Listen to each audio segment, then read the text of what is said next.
जब छाती पर भृगु जी ने लात मारी तो वो लात लक्ष्मी जी को लगी और लक्ष्मी जी नाराज होकर चली गई कि तुम तो लात खवा रहे हो। भगवान नारायण लक्ष्मी जी को कितना प्यार करते हैं, दिल में रखते हैं। आपके पति आपको कहां रखते हैं? हैं? मैया, आपके पति आपको कहां रखते हैं?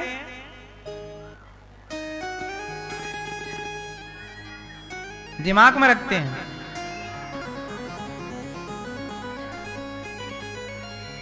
आप ज्यादा दिमाग में रहती होंगी दिल में भी? हाँ, नहीं आप तो अच्छी हो मेरी माँ। सुनो, नारायण अपनी पत्नी को अपने हृदय में रखते हैं। लक्ष्मी जी यहां रहती हैं और लक्ष्मी जी नारायण को कहां रखती हैं? लक्ष्मी जी अपने हृदय में रखती हैं। इसलिए जब राधा जी को गरम गरम दूध रुक्मणी जी ने पिलाया तो भगवान कृष्ण के चरणों में फफोले पड़े थे, क्योंकि राधा जी के भीतर हृदय में भगवान है और भगवान के हृदय में लक्ष्मी है। इसका मतलब यह है कि पति पत्नी दोनों को अपने एक दूसरे के हृदय में ही रखना चाहिए। और अपने हृदय में रखने का मतलब ये नहीं है कि आप यहां पर छेद करके फिर बिठाओ। इसका मतलब यह है कि पत्नी का आदर करो, पति का आदर करो। मन मंदिर में तो भगवान को ही बिठाओ, बाकी आदर ठीक ठीक करो, एक दूसरे का सम्मान करो। गृहस्थी जिसकी अच्छी है उसकी भक्ति भी अच्छी होगी। आप दोनों में टकराव होगा तो भजन में मन लगेगा ही नहीं, दोनों में प्रेम होगा तो ईश्वर का चिंतन भी ज्यादा होगा। क्यों? बात सही है। इसलिए जीवन में जो जितना खुश है वो उतना ईश्वर के करीब है, और जीवन में जो ज्यादा दुखी है वो ईश्वर से थोड़ा दूर है। देखो, आप दोनों खुश हैं, प्रसन्न हैं, तो दोनों चिंतन करो भगवान का। भगवान का धन्यवाद, हर पल धन्यवाद। खूब प्रसन्न रहिए। और जीवन में थोड़ा दुख आ जाता है ना तो ध्यान वहां वहां भागता है बार बार, ये हो गया, ये हो गया, ये भगवान से हट जाता है। ठीक है? इसलिए हमारे यहाँ बिन परमेश्वर सूना मंदिर, बिंदिया बिना लीलार सूना, पति बिना संसार। पति ही ब्रह्मा, पति ही विष्णु, पति नरवदाधार। जिस नारी ने पति को पाया उसकी नैया पार सोना, पति बिना संसार। हमारे सनातन धर्म की खूबसूरती कितनी अच्छी है कि हमारे यहाँ रिश्तों को भी पूजा जाता है। रिश्तों को, माँ के रिश्ते को पूजा जाता है। माँ की पूजा, पति की पूजा, कन्या की पूजा, बेटी की पूजा होती है हमारे यहाँ। धरती में और कहीं बेटी की पूजा नहीं होती, धरती में और कहीं माँ की पूजा नहीं होती, धरती में और कहीं पति की पूजा नहीं होती, लेकिन सनातन में सबकी पूजा होती है। हर रिश्ते का सम्मान है। रिश्तों के प्रति इतना समर्पण यदि कहीं है तो यही सनातन की खूबसूरती है। एक बात और बताएं, सनातन की सबसे बड़ी बात यह है कि सनातन धर्म में ही नारी को भगवान का दर्जा दिया गया है।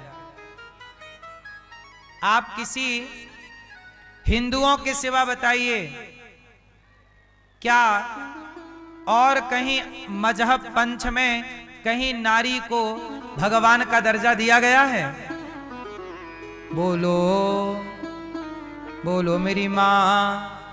नहीं, हमारे यहां अकेले नारायण नहीं है, लक्ष्मी के संग नारायण है, सीता के संग राम है, राधा के संग कृष्ण है। सनातन में युगल उपासना है। अन्य जगह देखो नारी को भगवान का दर्जा नहीं दिया। कहां दिया बता मुझे गिनाओ। क्या ईसाई नारी को भगवान का दर्जा दिए हैं? यीशु की पूजा करते हैं पर उनके यहां नारी भगवान के दर्जे पर नहीं रखी गई। मुसलमानों के यहां भी अल्लाह की पूजा है पर नारी को भगवान के दर्जे में नहीं रखा गया। लेकिन सनातन को देखिए, नारी को भी भगवान का दर्जा है, दुर्गा की पूजा है। हमारे यहां नारी का जितना सम्मान है इतना सम्मान धरती में कोई मजहब पंथ नहीं करता। इसलिए हमारे यहां नारी को पूजा जाता है। सबसे ज्यादा प्रसन्न यदि नारी पूरी धरती पर कहीं की है तो सनातन धर्म की स्त्रियां सबसे अधिक प्रसन्न हैं, खुश नसीब हैं, क्योंकि यहां नारियों को भी पत्नी व्रता पति मिला है। आपको जो पति मिला है ना, यदि धर्म को जानता है तो वो केवल आपका है। लेकिन अमेरिका की स्त्रियां नहीं कह सकती कि ये पति केवल मेरा है। बोलो हाँ। यहां की स्त्री कह सकती है कि ये स्त्री, यहां का पुरुष कह सकता है ये पत्नी मेरी है। बोलो हाँ। और जो आज आपकी है वो 10 साल बाद भी आपकी रहेगी, 50 साल बाद भी आपकी रहेगी। जो पति आज आपका है वो 50 साल बाद, यदि धर्म को जानता है तो। पर यदि आजकल का सेटअप बाहर वाला, अमेरिका लंदन वाला यदि दिमाग में घुस गया कचरा, तो देखो वहां कोई स्त्री ये नहीं कह सकती कि ये पुरुष मेरा है। हाँ, साल 2 साल तक तेरा है, इसके बाद टाटा बाय बाय। ये बात सही है कि गलत है? इसका मतलब है कि विश्वास यदि रिश्तों में कहीं है तो सनातन धर्म के रिश्तों में विश्वास है। ये लोग हैं जिसे पकड़ते हैं तो निभाते हैं सारी जिंदगी। हमारे यहां तो पत्नी का पति मर जाए तो उसी की विधवा रह के जी लेती है, पर सपने में पराये पुरुष के बारे में नहीं सोचती। ये संस्कार केवल भारत के हैं। दुनिया में ऐसे संस्कार कहीं हो तो आप मुझे ढूंढ के जरूर बताइएगा। क्यों मैया सही है? ये भारत की सनातन की खूबसूरती है मेरी माँ। सनातन में क्या है बताना दुनिया वालों को। ये खूबसूरती है सनातन में, जहां नारी को भगवान का दर्जा, जहां नारी के लिए नर रावण से लड़ गए। राम सोने की लंका में रहने वाला रावण, वनवासी राम सोने की लंका में रहने वाले रावण से लड़ गए। किसके लिए? पत्नी के स्वाभिमान के लिए। पत्नी के, जोर से, पत्नी के स्वाभिमान। मेरी पत्नी को इसने चुराया है, सर्वनाश कर दिया उस रावण का जिसने पत्नी का स्पर्श किया। मेरी पत्नी का अर्थात सीता मैया का सर्वनाश कर दिया। ये नारी के सम्मान के लिए रामायण लिखी गई। रामायण एक्चुअल में सच बताओ, रामायण क्यों लिखी गई? राम की महानता में रामायण लिखी गई या नारी के लिए रामायण लिखी गई? हाँ, सीता मां का हरण ना होता तो रामायण ना होती। सच बताएं, नारी के स्वाभिमान की रक्षा के लिए रामायण लिखी गई कि दुनिया पढ़े और सीखे कि अपनी अपनी नारी का ऐसे आदर करना होगा। ये सनातन है मेरी मां। इतना आदर है सनातन में नारी का। इसलिए कहते हैं कि आप भी ऐसे ही रहा करो मेरी मां, कि लोग आपका आदर करें, है ना? नारी का आदर है, लेकिन नारी भी कई तरह की हैं। सीता जैसी नारी भी है, सूपनखा जैसी नारी भी है। तो आपको कैसी नारी बनना है? यदि आप सीता जैसी नारी बन के रहेंगी तो समाज सदा आदर करेगा। और यदि आप सूपनखा के रास्ते पर चल पड़ोगी ना मेरी मां, तो फिर नाक ही कटेगी। फिर ना कहना कि हमारा आदर नहीं किया, हमारा तो सम्मान नहीं किया। क्योंकि यहां सम्मान सीता जैसी नारियों का है, अहिल्या जैसी नारियों का है। सूपनखाओं की तो लक्ष्मण जी नाक काट देते हैं, और ताड़का जैसी नारियों को तो राम जी बोलो क्या करते हैं? तार देते हैं। इसलिए पति ही ब्रह्मा पति ही विष्णु पति नरवदाधार।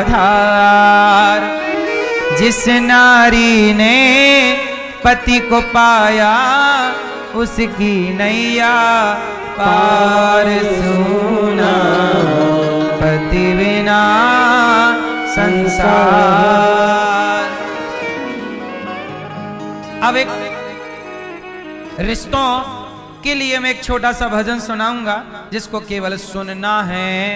आप सब ध्यान से सुनिएगा और जीवन को रिश्तों को मजबूत करने में शायद ये मेरी बातें ये भजन आपके काम आएगा। सुनिएगा। ओ भक्तों, हमारी मैया राजस्थान से हैं, जयपुर से, और ये भजन भी राजस्थान का ही है। ये पूरा राजस्थान में था, फिर मैंने इसको हिंदी में लिखा ताकि हिंदी में सबको समझ में आए। राजस्थानी भाषा में तो केवल राजस्थानी लोगों को समझ में आता, सबको समझ में आए, इसके लिए मैंने इसको राजस्थानी भाषा से हिंदी में ये दास अनिरुद्ध ने लिखा है। ओ भक्तों, स्वर्गा से आयो है संदेश, बुलावो आग्यो राम को। जब आपका बुलावा आएगा, ये भजन तब का है जब बुलावा आ जाता है भगवान का। मैया, जब आपका बुलावा आएगा तब आपको पता लगेगा 1 मिनट की कीमत क्या है। अभी तो आप लोग लड़ झगड़ के समय काट लेते हैं, लेकिन जब समय खत्म हो जाता है तब पता लगता है कि 1 मिनट की वैल्यू क्या है। तो ये वो भजन है जो ये बताता है कि अब 1 मिनट बचा है, अब क्या करें।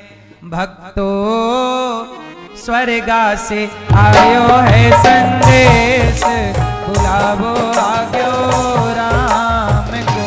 भक्तों, स्वर्गा से आयो है संदेश, बुलावो आग्यो राम को। भक्तों, स्वर्गा से आयो है संदेश, बुलावो आग्यो राम को। भक्तों, स्वर्गा से आयो है संदेश, बुलावो आग्यो राम को। बुलावो आग्यो राम को। हाँ, बुलावो आग्यो राम को। भक्तों, स्वर्गा से आयो है संदेश, बुलावो आग्यो राम को। भक्तों, स्वर्गा से आयो है संदेश, बुलावो आग्यो राम को। अब देखो, बुलावा आ गया। सबसे पहला बुलावा पिताजी का आया। पिताजी जाने लगे तो पिताजी ने मरने से पहले यमराज जी से कहा, जरा 1 मिनट दे दो, मैं अपने बेटों से कुछ कह दूं। क्या कह रहे हैं? 1 मिनट की मोहलत दे दो, करूं बेटा से बात। 1 मिनट की मोहलत दे दो, करूं बेटा से बात। 1 मिनट की मोहलत दे दो, करूं बेटा से बात। बेटा से बात करना है यमराज जी, 1 मिनट का टाइम। बेटों को बुलाया और बाप बोला, भाई भाई प्रेम से रहना। ए भैया, अब मैं जा रहा हूं, पर तुम दोनों आपस में प्यार से रहना, लड़ाई ना करना। आजकल सबसे ज्यादा लड़ाइयां भाइयों की हैं। एक दूसरे का खून बहा रहे हैं, एक दूसरे पे कोर्ट केस कर रहे हैं। काहे लड़ रहे हो? प्यार से रहो। भाई भाई प्रेम से रहना, भाई भाई प्रेम से रहना। जाना है सबको उसके पास, बुलावो आग्यो राम को।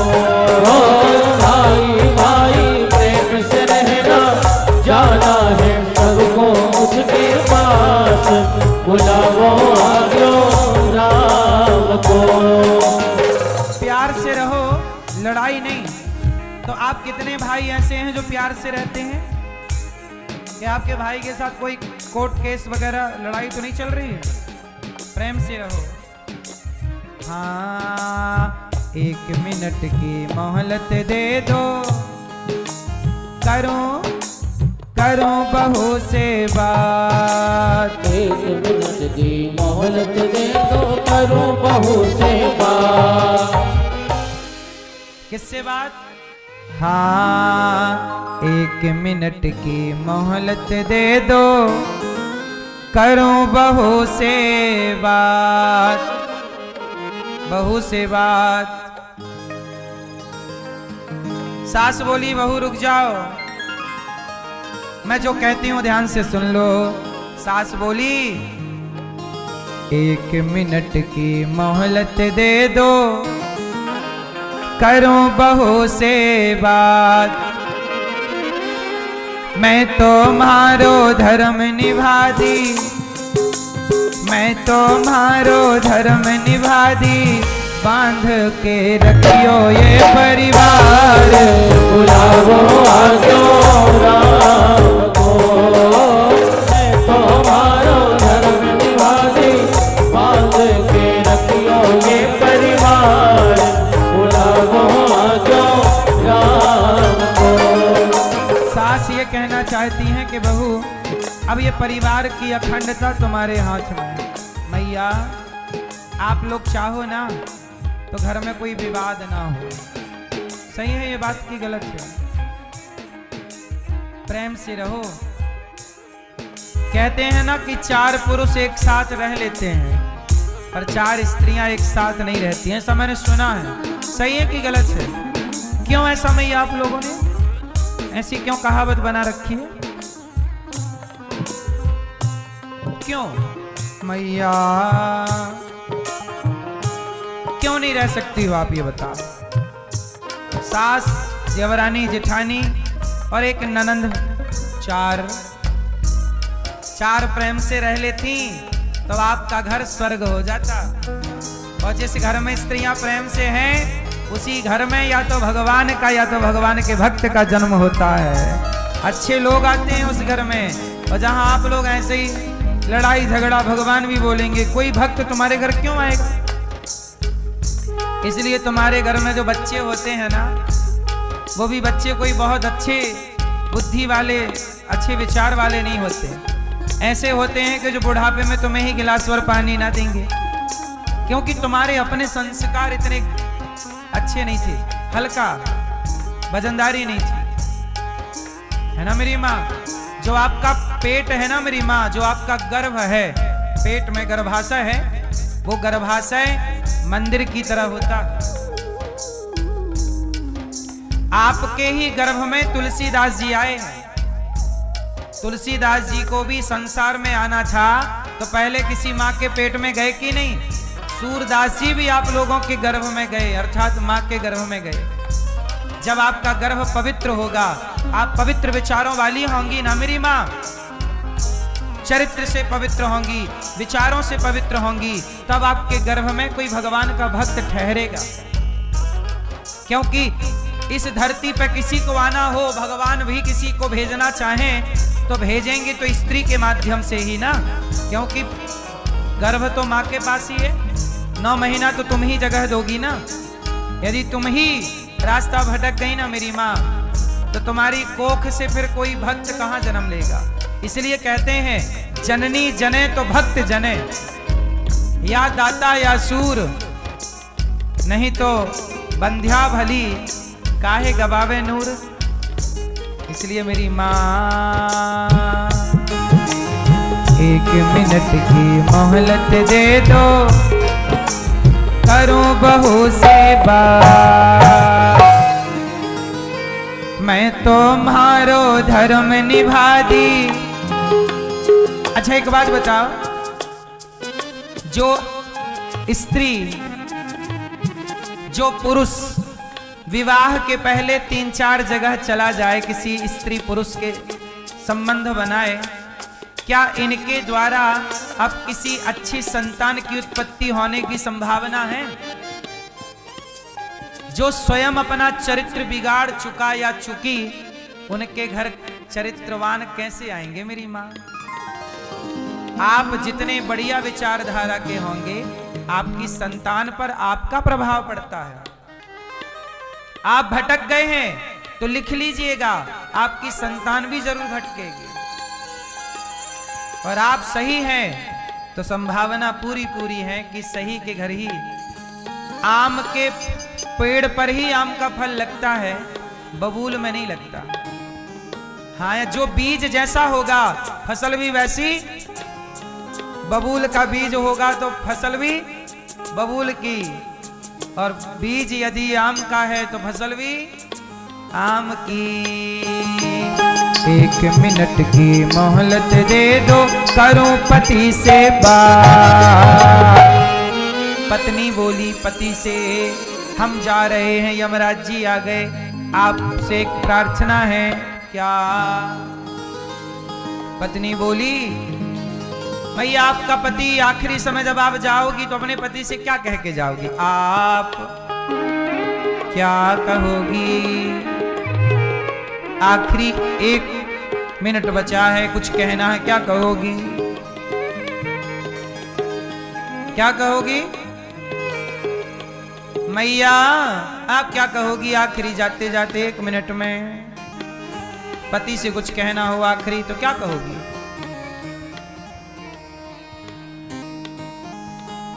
क्या?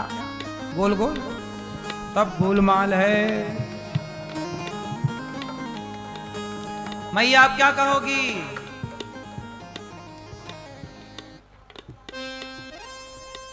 तो आपके कहने से ख्याल रखेंगे, वो तो रखेंगे, तुम जाओ, दूसरी जिंदाबाद है, कहां जाएगी?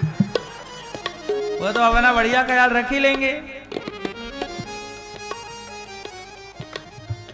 हाँ, क्या है एक स्त्री का सपना? 1 मिनट की मोहलत दे दो, करूं पति से बात। रोली सुन रहे हो पति? पति महाराज सुनो। रोली मोली चुनड़ी मेहंदी, रोली मोली चुनड़ी मेहंदी, मोतियन से भर दो मेरी बात। बुलाओ आजो राम को, रोली मोली चुनरी मेहंदी, मोतियन से भर दो हमारी बात। बुलाओ आजो राम को, बुलाओ आजो राम को, बुलाओ आजो राम को। से आयो है संदेश, बुलाओ आग्यो राम को। भक्तो श्रद्धा से आयो है संदेश, बुलाओ आग्यो राम को।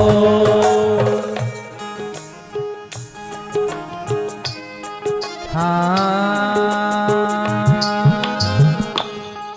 मैया पत्नी से क्या कहेगी? पति से 1 मिनट की मोहलत दे दो, करूं पति से बात।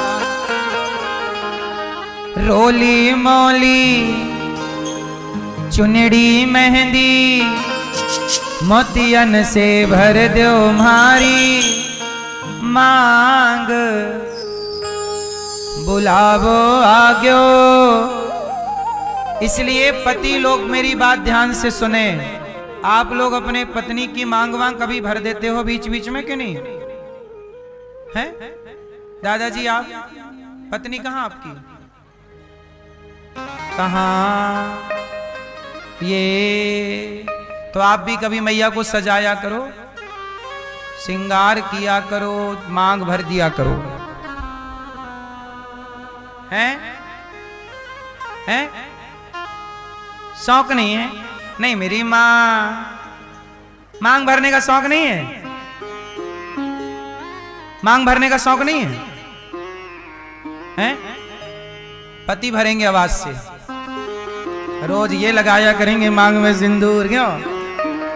फिर पति को भी पत्नी का ख्याल रखना चाहिए, नहीं रखना चाहिए? फिर कभी मांग भर दो, कभी श्रृंगार। राम जी सजा रहे हैं सीता मैया को, बालों में फूल लगा रहे हैं, फूलों की माला। राम जी सीता जी का श्रृंगार करते हैं। तो ये पति पत्नी का सुख है। पति पत्नी दोनों खुश रहा करिए। और पत्नियां तब ज्यादा खुश रहती हैं जब उनका पति उनका ज्यादा ख्याल रखता है। तो आप ज्यादा ख्याल रखो। लाओ मांग में भर दूं, क्यों दर्द पालती हो आंच में, है ना। तो पति और पत्नी का ये प्रेम भगवान को भी अच्छा लगता है, इसलिए भगवान भी प्रेम से रहते हैं। लक्ष्मी जी चरण दबा रही हैं, भगवान नारायण प्रेम से टुकुर टुकुर लक्ष्मी जी को देखते रहते हैं। रुक्मणी जी के संग भगवान कृष्ण हंसते मुस्कुराते खेलते कूदते हैं। तो गृहस्थ का आनंद हमारे भगवान ले रहे हैं। पर यही सनातन की बात है कि आप गृहस्थ में रह के पति पत्नी भगवान का चिंतन करते रहें, एक दूसरे का ख्याल रखें। क्यों मैया आपके पति कहाँ गए? अब आप रोज भरोगे मां और रोज इनको 2 आई लव यू देना। 2 आई लव यू, एक सवेरे एक शाम को आई लव यू। मैया देखो, मैया बार कह रही तू भी बोल आई लव यू।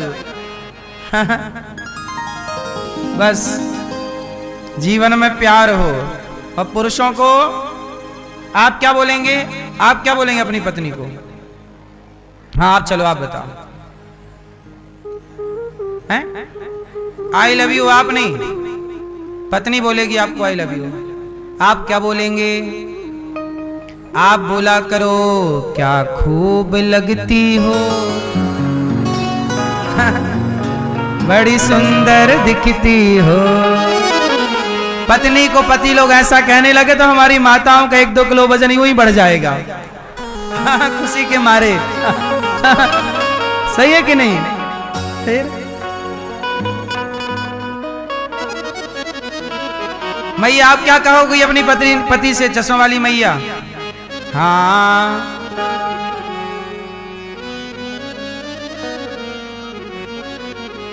नहीं, मिलके रहो। बोलना क्या है? I love you. एक चीज और बोला करो, ये सुनो, ये बोला करो। आप ये बोला करो, मिले हो तुम हमको बड़े नसीबों से।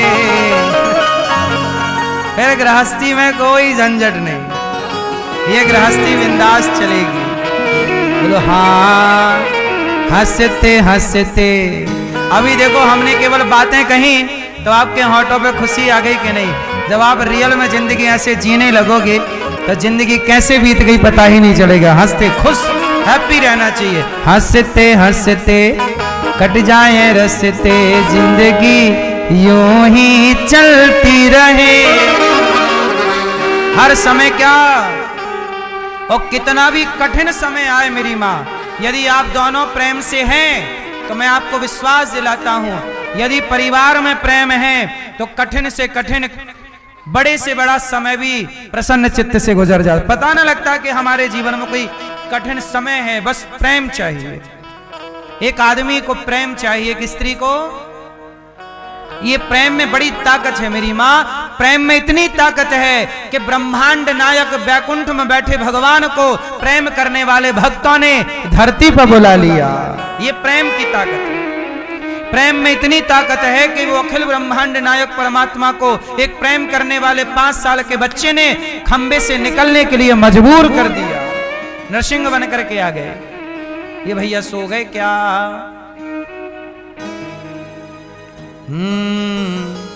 जो जो जो जो जो सो गए। पत्नी कहाँ आपकी? उन्होंने सब सुन लिया, आपने कुछ सुना ही नहीं। तो आपके वाला पूर्ति कौन करेगा? इनका वाला तो ये कर देंगी। आप सो रहे थे जब हम बता रहे थे, जो सोवत है वो खोवत है, जो जागत है सो पावत है। उठ नींद से अखियां खोल जरा।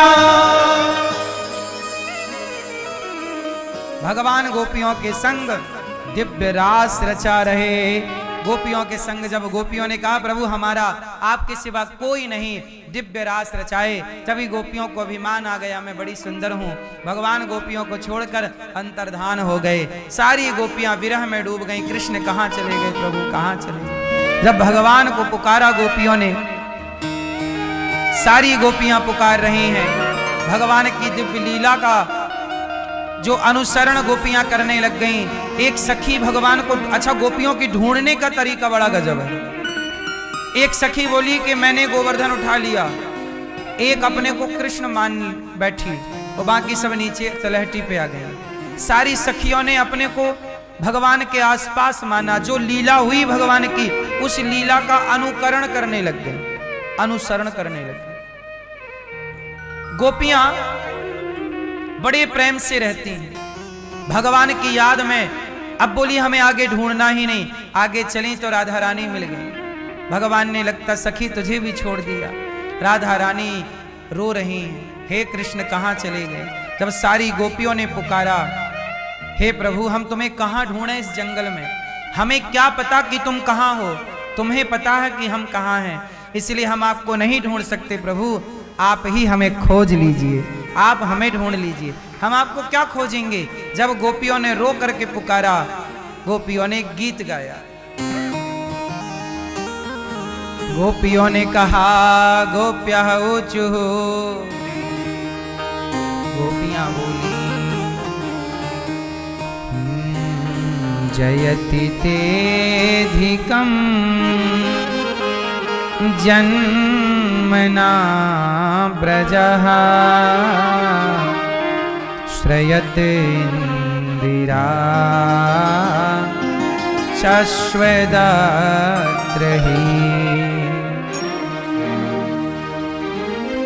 दयति दृश्यतां दीक्षुता विकास त्वयि धृतासवास त्वां विचिन्वते तव कथामृतं तप्त जीवनं कविभिरीडितं कल्मषापहम्।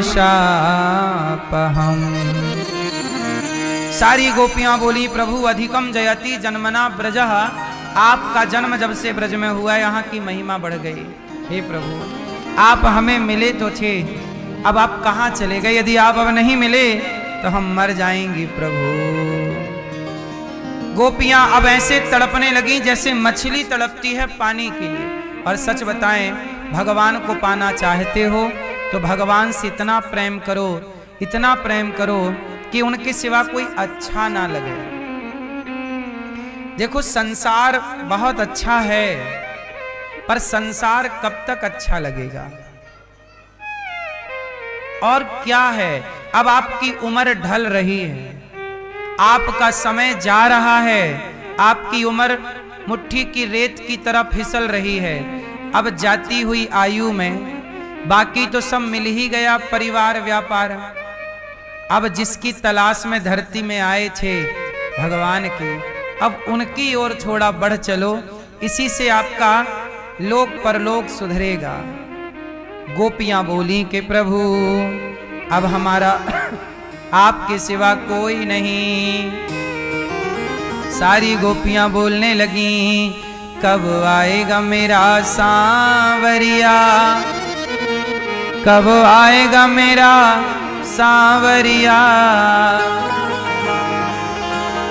कब आएगा मेरा सांवरिया, कब आएगा मेरा सांवरिया,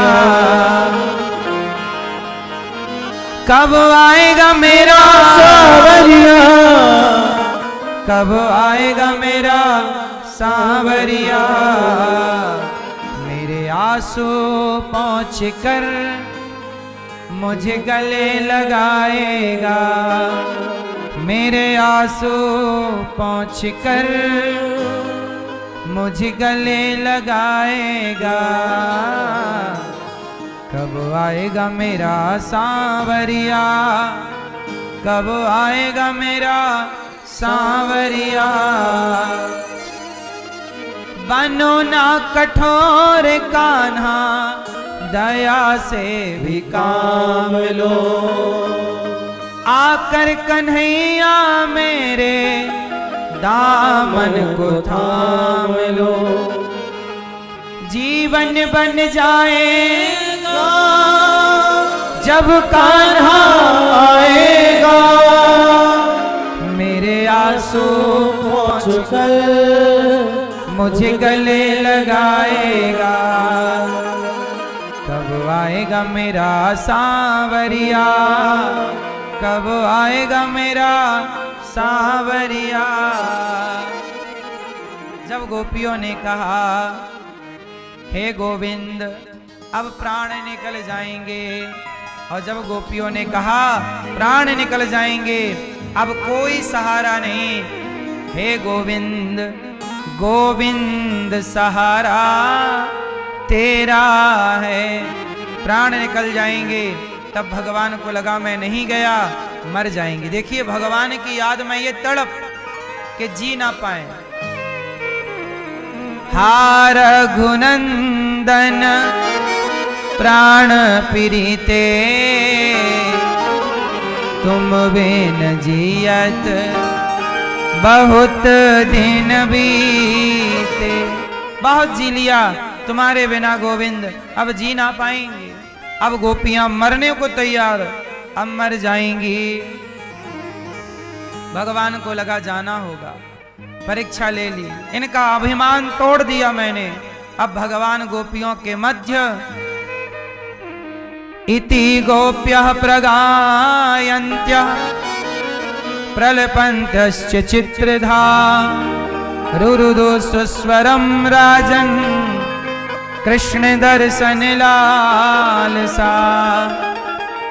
तासामाविर भोच्छौरि स्मयमान मुखाम्बुजा, पीताम्बरधरास्त्रग्वी साक्षान् मन्मथः।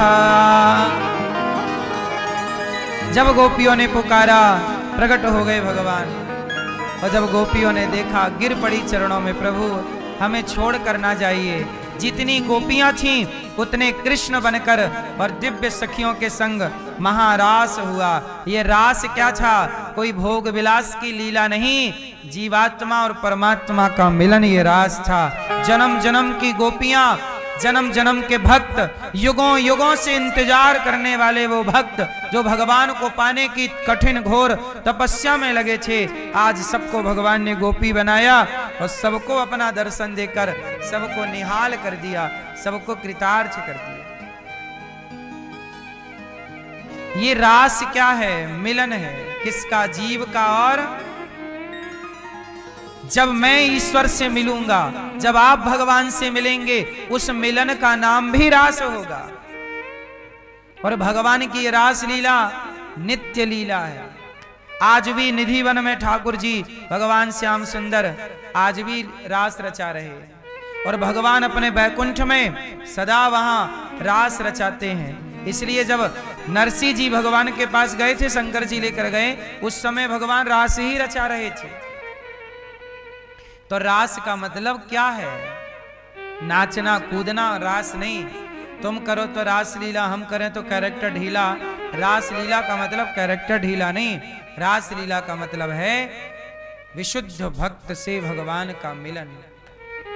जहां भगवान से मिलकर के जीव अपनी हर बात कहता है, जहां मैं हर बात कह पाऊंगा, जहां भगवान मुझे गले लगा रहे होंगे। जब मैं यहां से जाऊंगा, कहते हैं ना, कहते हैं दुनिया जिनको ठुकरा देती वो गोद बिठाए जाते हैं दरबार में राधा, दरबार में राधा। रानी के दुख दर्द मिटाए जाते हैं, दुनिया के सताए लोग यहाँ सीने से लगाए जाते हैं।